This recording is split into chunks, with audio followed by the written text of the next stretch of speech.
Fala galera, bem-vindo a mais um programa Cortes Completos. A nossa filosofia pode ser resumida em uma frase, muito simples, que é comprar boas empresas cotadas a bons preços que paguem bons dividendos. Né? Por que bons dividendos? Porque o que vai pagar o seu boleto lá na frente, afinal, a estratégia é de carteira previdenciária, para que lá na frente você tenha uma previdência que complemente o INSS. Né? Então, essa filosofia ela foi criada lá na década de 70.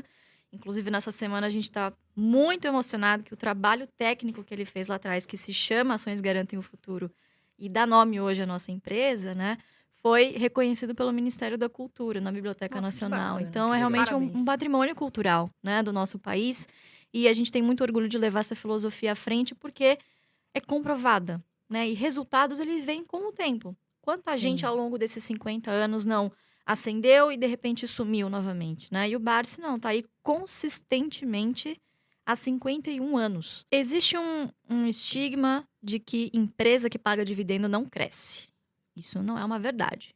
Obviamente que existem empresas que não pagarão dividendo. E aqui existem dois tipos de empresas que não pagam dividendos. As que não podem, e essa você deve fugir, e as que não querem. Essas a gente tem na carteira, porque um dia pode ser que ela venha a pagar. O que é muito interessante no Brasil é que a gente tem muito poucas corporations, ou seja, muito poucas empresas que não têm controle definido. Né? Então, boa parte das empresas, boa parte dos acionistas controladores acabam fazendo questão da distribuição de algum tipo de provento justamente para rentabilizar o seu próprio investimento. Né? Então, acho que hoje é uma grande diferença de você investir aqui no país. E esse foco muito grande em dividendo, lembrando que não é o dividendo a qualquer custo. Ele é o dividendo perene, sustentável. Né? Então, por exemplo, você pega uma Taesa, que tem as suas receitas corrigidas por IGPM, faz investimento, você tem lá um grande CAPEX no início, tem a TIR, né, que tem a taxa interna de retorno, e sobra um excedente de caixa, porque você tem um headcount muito pequeno, poucas pessoas trabalhando na empresa. Então, assim, você tem uma margem muito grande que você não precisa reinvestir, porque são concessões, certo? Você já tem uma receita ali previsível e Garantida, né? corrigida pelos próximos 30 anos. Então, não tem. É mais caro você deixar esse dinheiro no caixa, porque você não tem tanto investimento assim para realizar. É só um CAPEX ali de manutenção.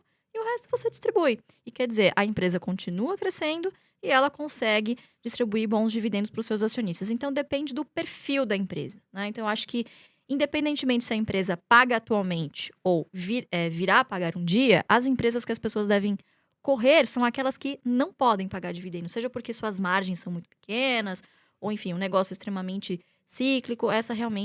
Esses setores realmente a gente não tem em carteira. Então, o que é muito importante para a gente? É muito melhor você ter poucas empresas na carteira e muitas ações dessas empresas do que um caminhão de empresa na carteira com pouquíssimas ações de cada uma. Porque fazendo isso, o que acontece? Você não ganha nem na valorização, certo? O que você ganhar vai ser irrisório e não ganha nem com o dividendo. Então, até o Warren Buffett fala, tem uma frase ótima que dizem que é dele, né? Hoje em dia, qualquer coisa no mercado que falam, dizem que é do Warren Buffett. Que é muito mais fácil você encontrar poucos e bons negócios do que muitos bons negócios. Se for assim, é melhor você investir no índice logo de uma vez, num fundo passivo, que aí você sempre vai bater as carteiras ativas. Mas se for para fazer um stock picking, ou seja, selecionar empresas, não faz sentido você ter um caminhão de empresa ali. Então, para esse jovem que está começando, eu diria, poxa, pega esses seus R$ 200. Inclusive, eu trouxe até aqui um breve simulador que a gente tem na nossa plataforma que chama GF+, é um simulador histórico. Se você, há 5 anos atrás, e claro, a gente não consegue prever o futuro, então temos que olhar o passado, tivesse investido apenas R$ 1.000, pegado lá aquele dinheirinho que a sua mãe deixou para você na poupança, enfim, você recebeu uma graninha a mais, colocou R$ 1.000 em Taesa. E aí, todo mês se comprometeu, ao invés de colocar R$ 250 na poupança, a colocar na sua carteira previdenciária na Bolsa de Valores, na empresa Taesa. Enfim, porque é uma empresa, como já disse aqui, que tem suas receitas corrigidas pela inflação. Então, teoricamente, é uma boa empresa para você se defender da inflação. Em apenas 5 anos, você teria acumulado R$ 30.800 em patrimônio. Sendo que você teria desembolsado 16 mil. Mas como assim? Eu tirei 16 mil do bolso e tenho 30? Como que isso é possível? Tempo, só com paciência e disciplina. E 2, reinvestimento dos dividendos, tá? Então, 16 mil teria saído do seu bolso, 5.900 teria saído do bolso da Taesa, te patrocinando ali todo ano para você pegar esse dinheiro e reinvestindo e construindo um patrimônio aí de 30 mil reais. Isso na poupança jamais seria. Infelizmente, Jamais. Eu queria fazer uma pergunta para a Luíse. Tivemos a questão da taxação dos dividendos, né? Então, esse ano o que acontece... primeiro falaram que os fundos imobiliários, as ações iam ser tributadas nos dividendos. Fundos imobiliários aparentemente não vai ser, mas as ações devem ser tributadas a partir do ano de 2022. Me corrija se eu estiver errado. E a sua estratégia é toda voltada, né, para dividendos. Isso impactou de alguma forma a sua estratégia? Vocês estão redesenhando de alguma forma a estratégia ou não? O que você achou dessa taxação também, complementando? Bateu na trave, né? Vamos ver, ainda precisa passar pelo Senado, parece que tá perdendo força. Eu, particularmente, eu tenho uma visão extremamente otimista nesse sentido. Eu acho que não passa nem em 22. Você tá mexendo num vespeiro de gente que financia a campanha e em ano eleitoral, empresas, né? não sei se isso seria uma boa ideia para quem quer se reeleger, né? Mas, enfim, caso venha a acontecer, isso não desabona de maneira nenhuma a estratégia. Primeiro porque quando ela nasceu no início da década de 70, os dividendos já eram tributados, não existia... Inclusive, o juro sobre capital próprio naquela época. Foi criado em 95, tá? Que foi justamente quando o STF julgou que tributar os dividendos, de acordo com a nossa Constituição, seria uma bitributação, né? Esse cenário ainda, né, pra gente, é isso que vai ocorrer caso a taxação venha, é uma bitributação. Porque engana-se quem diz que o dividendo não é tributado. Ele é tributado, mas a fonte é diferente. Você já tem uma tributação, uma carga tributária altíssima nas empresas. O que teoricamente seria muito bom é se você houvesse simplesmente a transferência de quem pagaria a conta, certo? Mas sem onerar ainda mais o sistema tributário. Não é isso que a gente vê. A carga tributária total, efetiva, ia aumentar em termos reais. Não ia ficar estável ou diminuir como havia sido prometido. Então, realmente, é uma reforma que é um desserviço para o mercado, um mercado de capitais que ainda é incipiente, que começou a ver um crescimento agora, dos últimos 3 anos para cá, de uma taxa de juros que foi levada lá para baixo de uma maneira artificial e não sustentável. A gente está vendo isso hoje voltando com toda a força. Inflação também alta, né? Exatamente. E quem ano passado, em 2019, se julgou, não, agora eu não sou mais conservador, eu sou moderado e arrojado, vou entrar com tudo na bolsa, hoje está desesperado, porque está olhando aí alguns títulos de renda fixa pré-fixados, 10% ao ano. E claro, qual que vai ser a sua comparação? Apesar de que banana com laranja não se mistura. Para que eu vou correr risco na bolsa se eu posso ter 10% garantido Exatamente. ao ano? Então, quer dizer, de novo, você tem um voo de galinha e mais esse desincentivo em relação ao pequeno acionista. Porque hoje você não tem nada que diga nessa reforma tributária, por exemplo, que nós vamos tributar somente as pessoas físicas que recebam mais de 20 mil ao ano. Não, vai tributar todo mundo. Então, quer dizer, é uma reforma que realmente parece, né, que quem propôs não sabe muito bem o que está fazendo ou está meio desesperado, né? Então, eu não acredito que passe dessa forma. Mas, respondendo a pergunta, ela não desonera porque, quando foi criado, já existia essa tributação nos dividendos. E 2, empresas que pagam dividendos hoje não vão investir mais por conta da tributação. Isso você faz com incentivos, sabe? Você faz criando um ambiente de negócios mais estável, né? Você não faz impondo uma tributação. Então, todos os agentes, eles se movimentam de maneira a pagar o menor imposto possível. Sim. Hoje, qual que é o maior medo de quem está olhando para a reforma tributária? É todas as empresas anteciparem o máximo de caixa possível, mas é óbvio. A opção mais barata hoje é você distribuir tudo o que é possível. E ano que vem eu me viro para saber como é que eu vou pagar minhas contas. Exatamente. Eu não vou tributar o meu acionista, o meu controlador, em 20%, em 15%, seja lá a alíquota que passe. Então, o primeiro movimento de todas as empresas é fazer a conta. Quanto eu posso distribuir? Distribui tudo e daqui ano que vem a gente vê o que a gente faz. Então, quer dizer, não vejo isso sendo muito efetivo para a arrecadação do nosso país, né? Eu acho que é realmente um grande desserviço aí. E essas empresas vão fazer de tudo para continuar remunerando seus acionistas. Se não for com dividendo, vai ser com bonificação e vai ser com recompra de ações, que foi o que ocorreu nos Estados Unidos. O Trump, em 2017, quando começou a baixar a carga tributária das PJs, sobrou mais liquidez ali dentro e o que aconteceu não foi mais investimento, foi mais recompra de ações. Hoje, 1% de todas as movimentações financeiras que são feitas na Bolsa Americana são de recompra de ações. É muita coisa. Ou seja, a boa empresa consegue driblar essa situação. Consegue.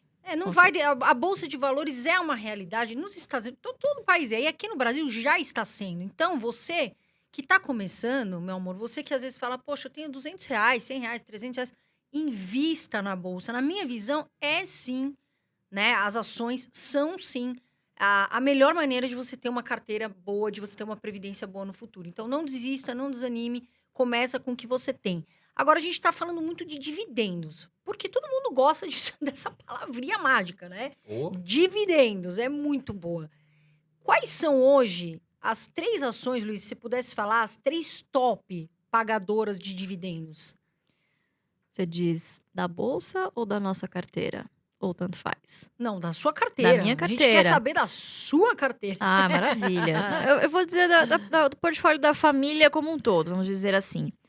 O melhor dividendo, ele não necessariamente vai ser o maior dividendo por ação. Ele vai ser o dividendo bruto que você vai receber ali em função da quantidade de ações que você tem. Então, disparado na nossa carteira da família, enfim, do Barsi, é a Unipar. Só agora, nesse último trimestre, foram 70 milhões. Inclusive, uma curiosidade, eu fui brincar. Falei, nossa, pai, tô brincando, não precisa dar essa patada em mim. Fui brincar, falei, nossa, pai, nos últimos 12 meses a minha carteira tá ganhando da sua, né? Risadinhas. Ele virou pra mim. Quantos milhões você recebeu de dividendo esse ano mesmo? Fiquei quieta, né? Aí, de novo, boa, toma essa, né? E, de novo, que paga boleto é renda, não é patrimônio. Então, Unipar, 70 milhões só agora nesse último trimestre. No ano, acho que já foram mais de 100 milhões. Segundo, Banco do Brasil.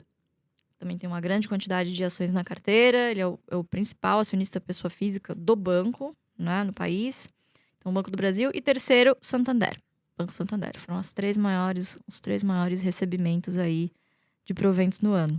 E mais por vir, né? Vamos ver se agora as empresas realmente descarregarem todo o caixa que elas têm disponível aí. Acho que teremos boas surpresas ao longo desse ano. O jacaré está de olho, né? Percebi que vocês gostam de bancões, então, né, Luiz? Ou estou errado? Vocês... Vou até incrementar a pergunta. Bancos digitais chegaram agora no mercado, muita gente falando que podem assustar os bancões.